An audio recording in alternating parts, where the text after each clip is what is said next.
Selamat datang di YouTube channel Podcast Semi Horor. Sebelum mulai mendengarkan, silakan klik tombol subscribe dan nyalakan tombol notifikasinya.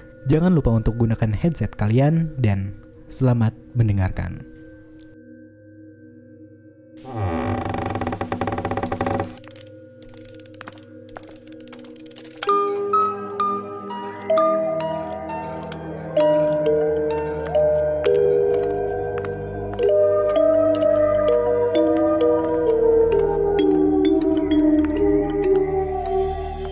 Part 3. Lanjut. Oke. Di sini aku bakal nyeritain pengalamanku waktu kos di Malang. Meskipun di sana cuma tiap weekend sama hari libur doang. Jemput cewek di panggang. Ngokong. Aduh. Sorry. Dulu waktu aku kuliah sekitar semester 3 sampai 5, aku diajak anjing. Dulu waktu aku kuliah sekitar semester 5, aku diajak sama temanku buat kerja sampingan.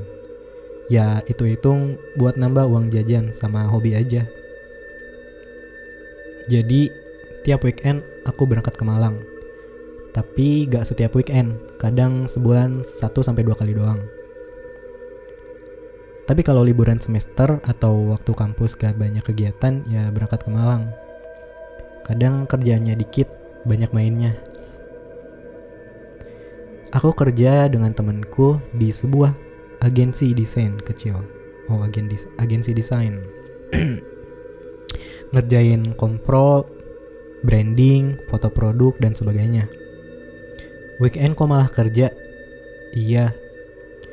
Emang dulu aku lagi senang-senangnya dapat duit sendiri, apalagi bisa sekalian cari pengalaman. Jumat pagi atau sore langsung tancap gas Malang. Kalau nggak pulang kampung. Sekalian minta diajarin tentang bisnis, desain, dan lain-lain. Makanya semangat kalau weekend. Tempat kerjanya nyewa rumah di perumahan daerah Blimbing. Lingkungannya asri dan tenang. Tapi rumah ini penuh misteri. Maka dari situ, setelah beberapa kali tidur di kantor, gak betah sendiri. Akhirnya nyari kos sama temanku. Lain kali tak bikinin cerita serem di kantor. Tak tuntuang. Oke, temanku yang satu ini satu daerah denganku. Sebut aja dia Joni. Joni kuliah di Malang. Ikut komunitas sana sini. Akhirnya dia diajak diserapku ya lighting. Tolong dia Bambang. Oh, kecerahan. Oke. Temanku ini satu daerah denganku. Sebut aja dia Joni. Joni ini kuliah di Malang, ikut komunitas sana sini. Akhirnya diajak gabung sama yang punya kantor. Dan si Joni ini ngajak aku juga buat gabung dan diizinkan sama pemilik kantor. Bang Kevin namanya. Singkat kata, aku biasanya tidur di kos temanku. Tapi Bang Kevin pernah nyuruh tidur di kantor aja. Sekalian jaga di situ. Tapi karena penuh misteri itu, akhirnya aku cari kos lagi sama temanku. Yang lebih penting ini temanku, soalnya dia buat sehari-hari, sedangkan aku cuma waktu weekend doang. Akhirnya setelah nyari-nyari, ketemu juga nih kos mini dekat kampusnya dia di daerah perumahan. Dapat harganya murah, mungkin itu kayak rumah biasa aja, terus disewain per kamar sama yang punya. Temanku kebagian kamar belakang, nomor 3. Ini nih, di sini gambarnya. Mungkin karena perumahan jadi selalu tampak sepi setiap saat. Kecuali Sabtu sore dan Minggu pagi. Lumayan, ada orang jalan. Aku sama teman biasanya balik dari motor. Aku biasanya sama temen balik dari kantor jam 6 sore kalau nggak kemana-mana.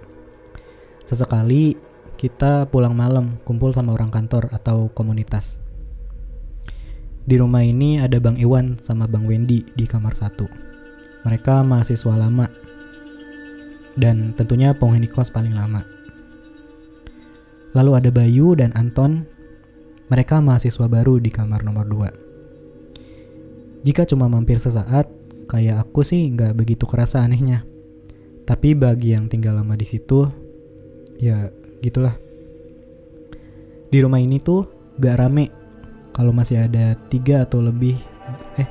Di rumah ini gak rame kalau masih ada 3 atau lebih dari 3 orang. Bingung?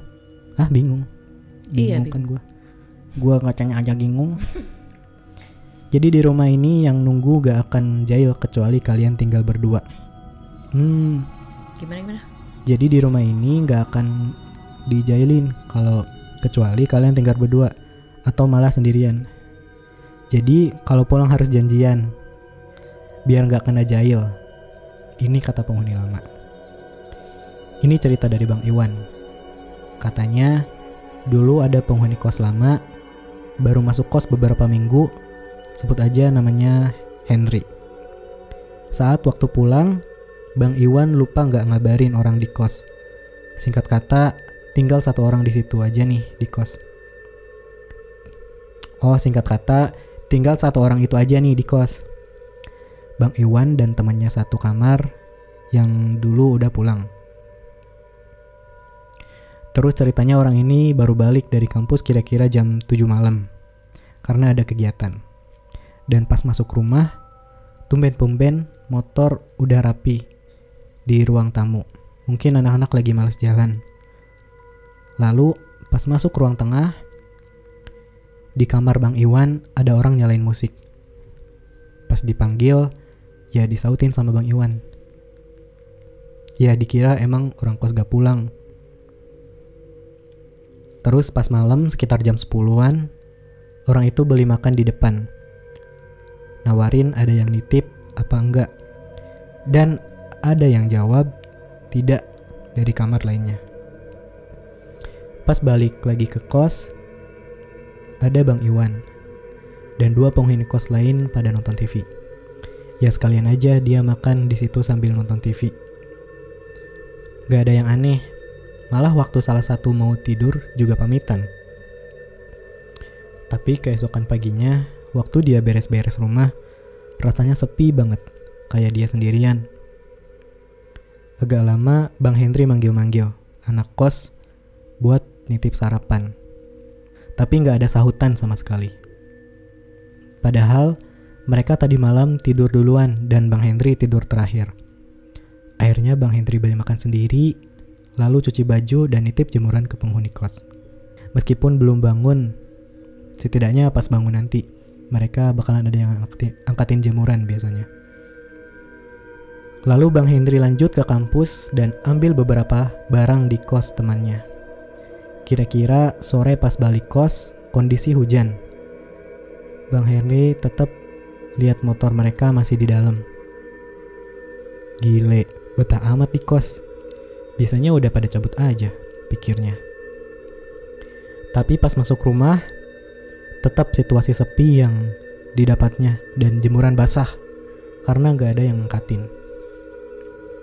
Dengan nada yang agak kesal, dia manggil penghuni lain, tetapi tetap gak ada sahutan. Sampai kamarnya diketok, tetap gak ada yang menanggapi. Dan saat itulah, dia merasa ada yang janggal. Dia beresin jemurannya, terus nunggu di teras rumah, sampai akhirnya ada seorang penghuni kos yang kemarin ikut nonton TV baru datang. Dengan nada marah ngomong ke anak itu, "Wan, kalau mau pergi ya tolong jemuran temennya diangkatin dulu." Merasa gak ada salah, Bang Iwan langsung jawab, "Lah, aku aja baru datang kok marah-marah?" Bang Henry bingung, lalu tanya ke dia, "Bukannya kamu kemarin ada di kos sama Heru dan Yoyo?" Seketika Bang Iwan sadar kalau Bang Henry baru kena jahil sama penghuni di sini. Soalnya dulu Bang Iwan juga pernah ditinggal berdua sama kamar sebelah. Akhirnya Bang Iwan tanya kronologi kejadian kemarin malam. Dan dia cerita pengalamannya pas dulu di posisi yang sama dengan Bang Henry. Seperti cerita adu nasib. Akhirnya selang sebulan Bang Henry pindah dari kos. Lalu aku juga pernah menemukan kisah ajaib. Setidaknya tepat waktu baru datang, kira-kira Jumat malam jam 8. Kondisi perumahan lumayan sepi. Terus ada tuh 4 anak-anak main di taman di tengah jalan, kejar-kejaran sambil lompat di kursi. Iseng aja aku bilang, "Udah malam dek, gak pada pulang? Ntar dicariin loh." Mereka serentak noleh ke arahku. Dan seketika berinding langsung. Lalu cepet-cepet aku buka pagar, soalnya feeling gak enak. Terus anak-anak tadi malah ketawa dan lanjut kejar-kejaran. Habis aku masukkan motor di ruang tamu, aku keluar lagi ngecek masih ada mereka. Terus aku ngunci pagar, masih ada mereka. Terus pas aku balik mau ngunci pintu ruang tamu, aku lihat mereka udah gak ada. Hilang. Bahkan suara ketawa atau langkah kakinya juga gak ada. Aku keluar lagi buat mastiin tuh anak-anak pada kemana. Aku tengok kanan, tengok kiri, gak ada tanda-tanda anak itu. Tapi setelah kejadian itu, aku tanya Bang Iwan. Dan katanya jarang ada anak kecil main di taman itu. Ya karena gak dibolehin emaknya, kan sepi. Lalu pernah juga Bayu sama Joni kesasar. Padahal dia lewat depan kos. Pas masuk, katanya ada bapak-bapak keluar terus negur. Katanya dia masuk rumahnya. Lah sedangkan aku mau debat si Joni, cek nomor rumahnya emang keliru. Terus mereka minta maaf dan balik depan blok buat ngecek bloknya. Tapi pas sampai ujung blok, ternyata emang bloknya bener. Terus balik ke rumah kos lagi, cek nomornya udah sama. Dan buat mastiin, dia ketok-ketok pagar dan bilang permisi berulang kali. Sampai Bang Wendy keluar bukain pintu. Dipikir mereka bercanda. Terus mereka cerita kronologinya. Dan malah jadi bahan guyonan. Oh iya, rumah kosong sebelah itu sering banget dapat pengantaran makanan. Padahal rumah itu kosong. Dan pemesan itu dengan nama yang sama. Gak saya sebutin, takutnya bukan orang. Wah, nama pemesannya itu sama. Biasanya si pengantar makanan ini datang. Biasanya pas si pengantar makanan ini datang, dia telepon tapi gak diangkat. Terus tanya ke kos kita.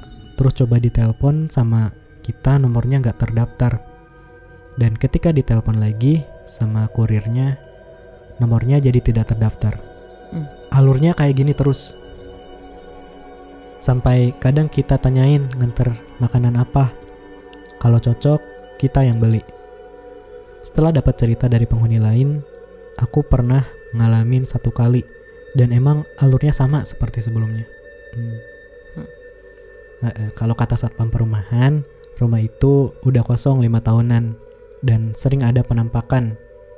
Tapi penghuni kos gak pernah lihat penampakannya. Joni ini juga pernah gak jadi keluar rumah gara-gara waktu itu aku dan Bang Wendy pulang. Dan penghuni kos lainnya masih ada kegiatan kampus dan kegiatan lainnya. Posisi masih jam 7-an malam. Waktu itu dia buka pintu dan lihat ada mbak-mbak berdiri di pojokan dekat kunci slot pagar. Pakaian mbaknya rapi, pakai kemeja dan pakai span. Dikira teman anak kos dan disapalah sama si Joni ini. Lalu pas mbak itu noleh, matanya hitam kayak bolong gitu. Terus senyum lebar banget, kayak robek gitu mulutnya. Seketika Joni lari masuk ke rumah dan kunci rumah sambil sesekali ngecek ke depan rumah. dan mbaknya tetap ada di situ. Sampai dinyalakan semua lampu kos dan dia buang air ke belakang dan nunggu di ruang tengah.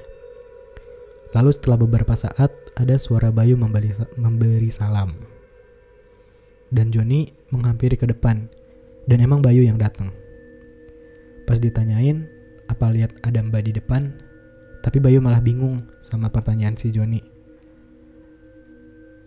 Selang beberapa saat kemudian, anak-anak lain mulai balik ke kos. Dan Joni akhirnya gak jadi keluar malam itu karena dijagain mbak-mbak. Dijagain. Mungkin cuma itu aja waktu aku ngekos di sini. Selebihnya aku kurang tahu. Selanjutnya, aku pindah kos di daerah tengah kota. Rumahnya punya desain klasik, tapi lingkungannya nyaman dan gak terlalu bising. Alasan milih di sini karena murah dan dekat kos ceweknya si Joni. Di sini aku sering mendapat hal-hal aneh dari awal datang ke sini. Jadi sebenarnya kita dapat opsi lain selain di sini dengan harga yang sama dan desain bangunan yang baru. Tapi kita harus nunggu karena semua kamar penuh dan baru ada kamar kosong sekitar 2 bulanan lagi. Tapi Joni gak sabaran dan dia ambil kos yang tadi ku ceritakan sebelumnya. Aku gak masalah juga, lagian yang sering nempatin kan dia. Jadi kita dapat kamar di tengah, di kamar nomor 4. Ini kosan barunya nih.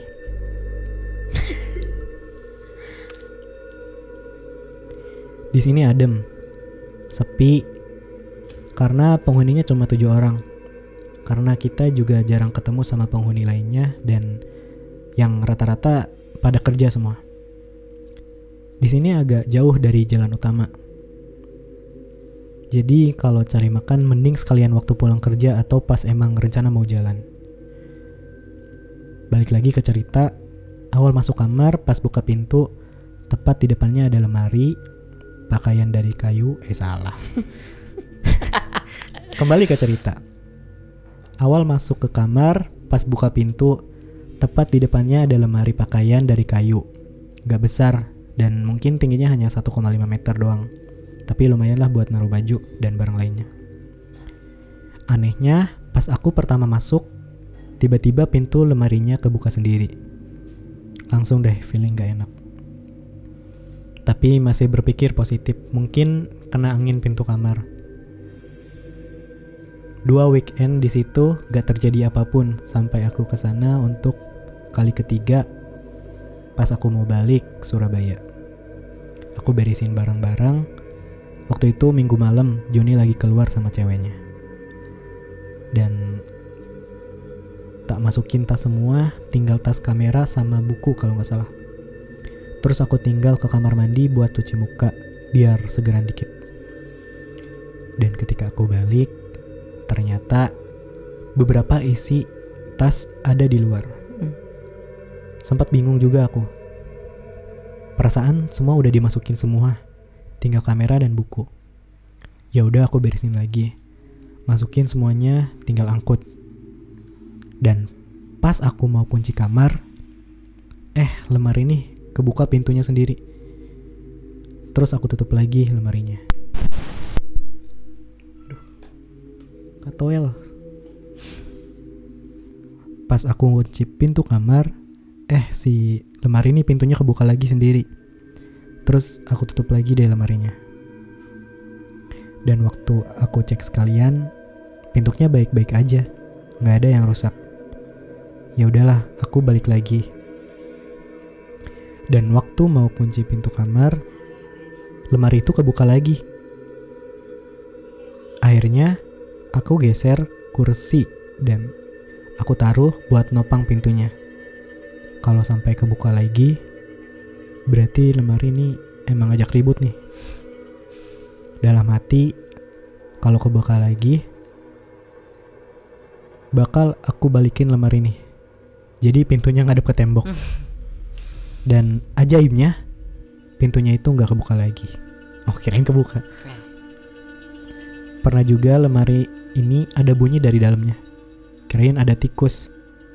Sampai kita bongkar isi dalam lemarinya, dikeluarin semuanya. ternyata baik-baik aja. Dan gak ada tikus, gak ada kucing, gak ada hewan lainnya atau alien atau apapun. Tapi suara-suara itu sering kedengaran pas Joni atau aku kebangun mau ke kamar kecil atau kalau lagi lembur ngerjain tugas sampai malam. Tapi gak perlu lagi, kita pakai headset biar gak kedengeran. Yang paling serem adalah cerita si Joni. Katanya waktu dia habis pulang kerja sekitar jam 8-an, dia lanjut makan sama nonton film. Dan tanpa sadar udah jam 10 malam katanya. Karena bosan, dia pindah ke genre filmnya, ke film lainnya. Pindah-pindah genre. Di sela film, Joni nangkep bayangan di bezel laptopnya. Terus dia nengok ke belakang, tapi gak ada apapun, gak ada siapapun. Mungkin cuma refleksi baju yang digantung. Lalu dia lanjut lagi nonton, dan dia lihat lagi refleksi bayangan itu. Dan dia lihat dengan jelas kalau itu bukan baju. Dia pastikan lagi sebelum noleh, emang itu seperti bayangan orang. Pas noleh, set, ternyata kosong. Dia sempat diam beberapa saat, karena dia sendirian, belum ngantuk, dan udah malam juga. Akhirnya dia lanjutin nontonnya. Tapi dia gak nonton full sih. Istilahnya dia muter-muter filmnya, tapi fokus ke pojok bezel. Buat lihat bayangan itu. Berarti bukan nonton film tapi nonton bezel. Tahu bezel kan? Iya, nih. Iya, pinggiran. Berarti kalau di roti tawar itu bezel. Pinggiran roti tawar. Yang coklat itu.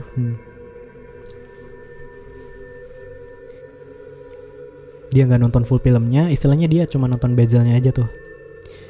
Tapi gak ada bayangannya. Yang ada baju yang digantung. Lega, karena dia ngira itu imajinasinya aja. Dan pas dia noleh, ternyata emang ada orang. Waduh. Sosok wanita familiar yang sering kalian baca di cerita horor. Berada di pojokan ruangan, dekat pintu dan gantungan baju, tapi ngadep ke tembok. Siapa nih kira-kira?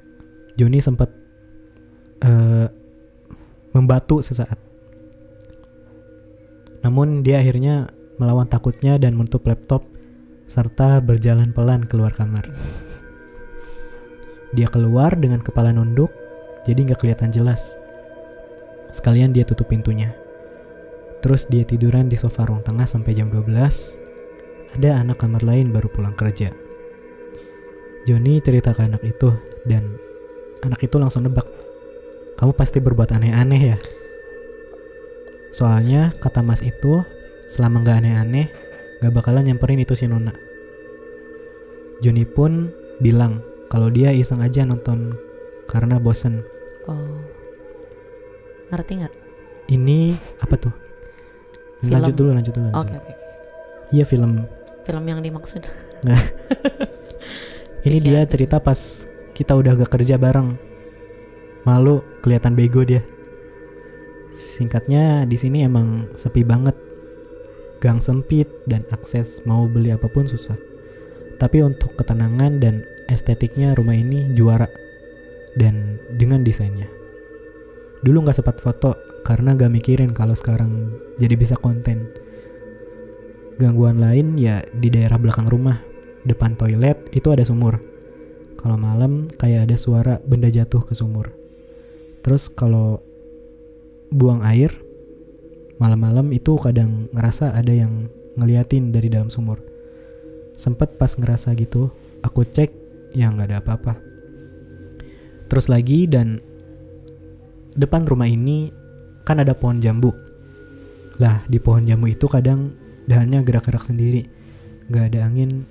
Dan pohon di sekitarnya gak ada yang gerak. Cuma satu dahan pohon bambu aja. Kayak ada yang narik-narik. Yang pernah tahu, Joni dan aku belum pernah. Dia diceritain dari penghuni kos lain.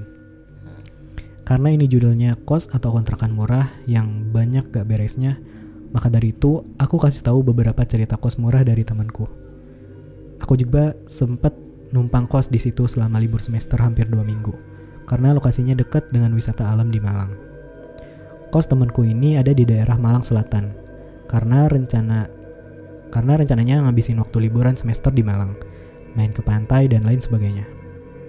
Di kos ini ada 10 kamar, dan teman aku bilang kalau ada 1 kamar yang dikunci, dan 1 kamar lain bekas orang bunuh diri katanya.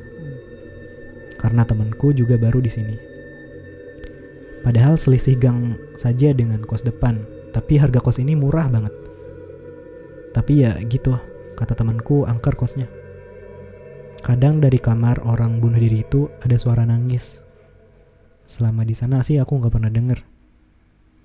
Lalu di kamar yang dikunci, kadang kedengaran suara berisik, suara barang pecah belah, diketuk-ketuk, terus kadang kelihatan ada kayak bara api yang keluar dari atap itu, kamar itu. Oh iya, kosnya itu model per rumah, dan yang jaga juga nggak tahu itu kamar kenapa, karena dia cuma jaga aja. Tapi selama di sana aku nggak selalu mendapati hal aneh itu. Hanya sesekali saja. Orang ngetuk pintu, tapi nggak ada orang.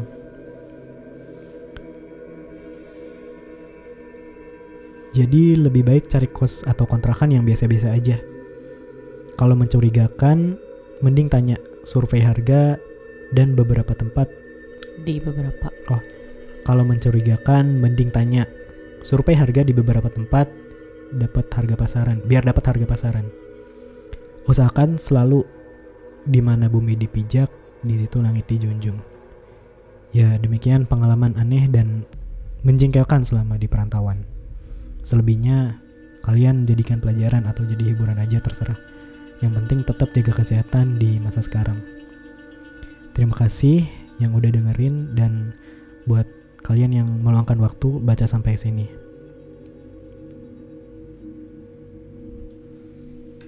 Kayak di episode sebelum kita ada di YouTube, episode 22.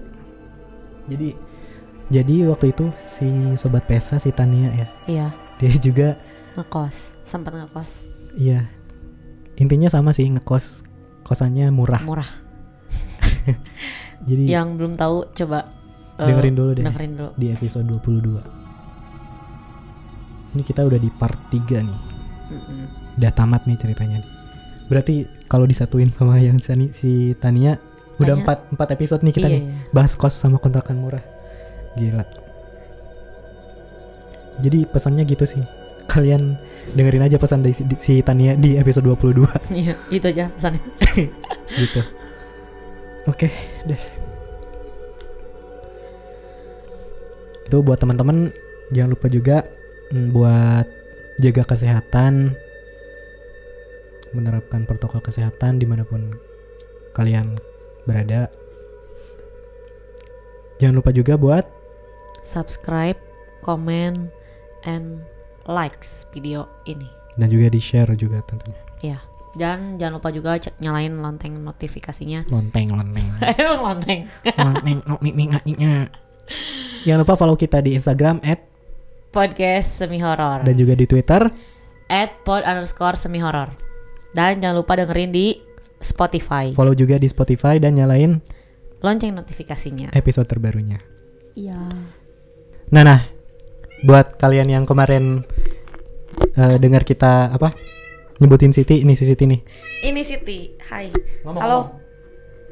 Ngomong. Iya. Nah, udah. Udah ngomong. Udah.